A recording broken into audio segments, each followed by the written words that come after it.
Cue Dave and Ryan in 3, 2, 1. It's Dave and Ryan's movie review. Hey guys, it's time to get into the review section of Dave and Ryan's movie review. And we went and saw the Angel Studios release of The King of Kings. Now, Angel Studios, we've seen quite a few of their movies. Yes, we have. And they're starting to get, I would say, well, Ryan brought up a really good point because they have a lot of big name stars in this one, but anybody will show up if you pay them. Yeah, pretty much. So, but this one, once again, it's from Angel Studios. It's the same guys, Sound of Freedom, Sound of Hope. They did Hard Miles, those kinds of films. Possum Trot, yes. So this one's called The King of Kings, perfect for Easter, rated PG, 1 hour, 45 minutes. You're going to get in this one. You get Kenneth Branagh. Yep. Uma Thurman. Oprah. Uma. You get Oscar Isaacs is in this one.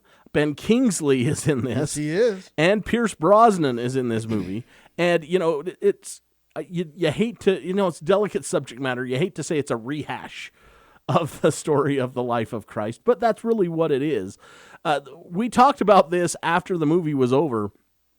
The only thing that frustrated me about it until I learned and read a little bit more is it just seems to me, and Ryan, you tell me what you think, Charles Dickens narrating this, he's played by Kenneth Branagh, kind of takes away from the rest of the story. Well, yes and no. The whole story with around Charles Dickens is just weird.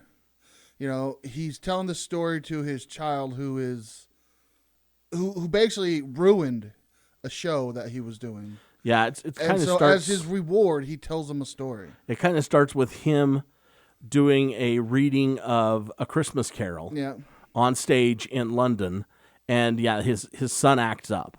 Yeah, he rewards his bad behavior with a story. Now, I had to do a little bit of digging on this one because it just didn't make sense to me. Charles Dickens did write a book called The Life and Times of Jesus Christ. It was never published when he was alive because he wrote the book for his children. Yeah. So this book wasn't published until 1934, long after he had passed away. But it's the retelling of the story of Jesus Christ. It starts with, Joseph and Mary going and finding the manger in Bethlehem, and then he grows up, and he starts. It's all stories that you've heard before, and then we do a real big time jump into when he's in his 30s, and then it deals with the story of Holy Week. Yeah, it's all the hits in there. It does. All of it's there.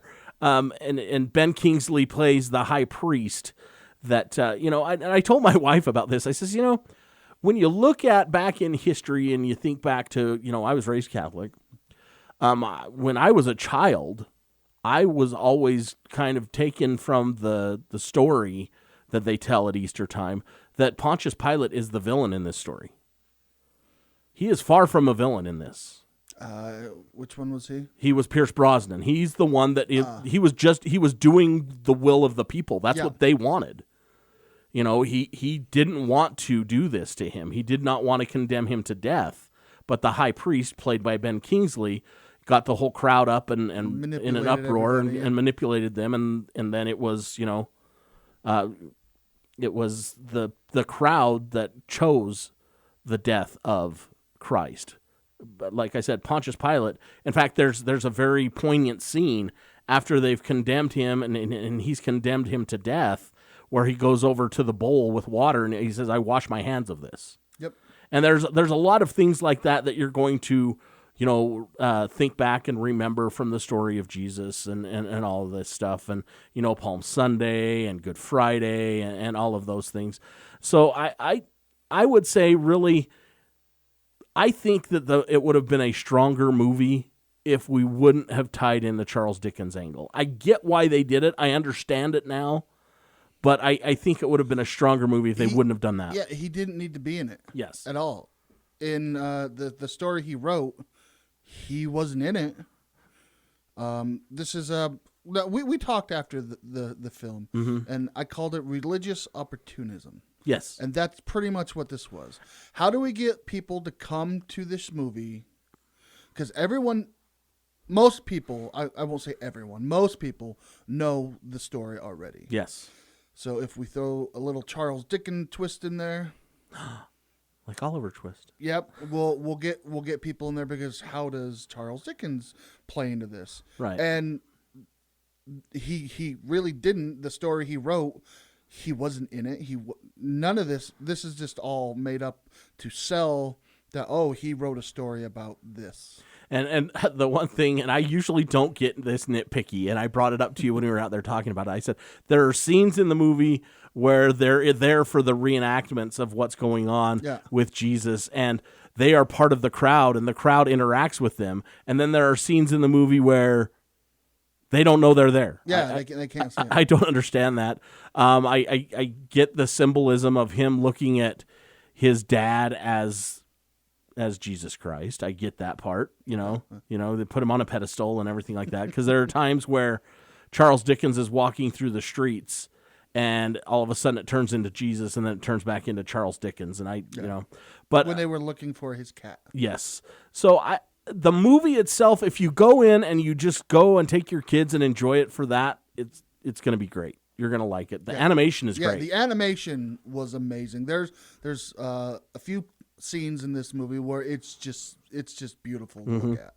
Yeah, like I said, the ones that popped into my mind that night when he was looking out over the sunset. Yes, that was beautiful, and things like that. But it's just a great Easter story, and it's for the whole family. It really and truly is. It does not get into the graphics behind what happens to Jesus, when he's crucified and things like that. So it does, but it doesn't. Touches on him, but it does, like you said, it's not graphic. Right. So, you know what? Go check this one out if you're into it.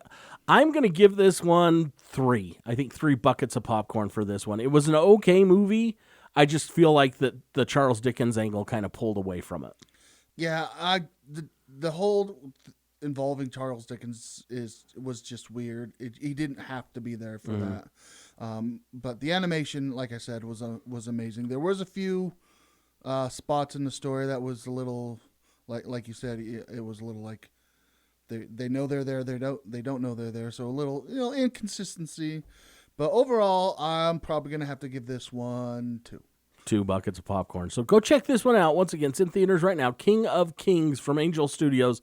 Kenneth Branagh, Pierce Brosnan, Oscar Isaacs, Uma Thurman. It's a good time at the theater. Ben Kingsley. I mean, anytime you want to throw Ben Kingsley in there, even if it's just his voice.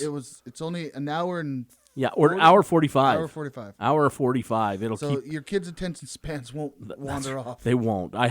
We went on family night, and I had one kid that ran the aisles for like 30 seconds, and that was the end of it. So it was, it'll keep them occupied. Okay. All right. Coming up, we're going to dive into a few more Easter movies, and we're going to do one segment that's for family movies, and one segment that's for a little bit. We're going to raise the bar a little bit for them. When you start talking about things like we're going to talk about with Passion of the Christ and those kinds of things, that's a little bit harder subject matter. But for the kiddos, we'll talk about Hop, and we're going to talk about Rise of the Guardians, one of my favorite movies. We'll talk about those when we come back. Kid, Dave. I am a big kid. When we come back on Dave and Ryan's Movie Review.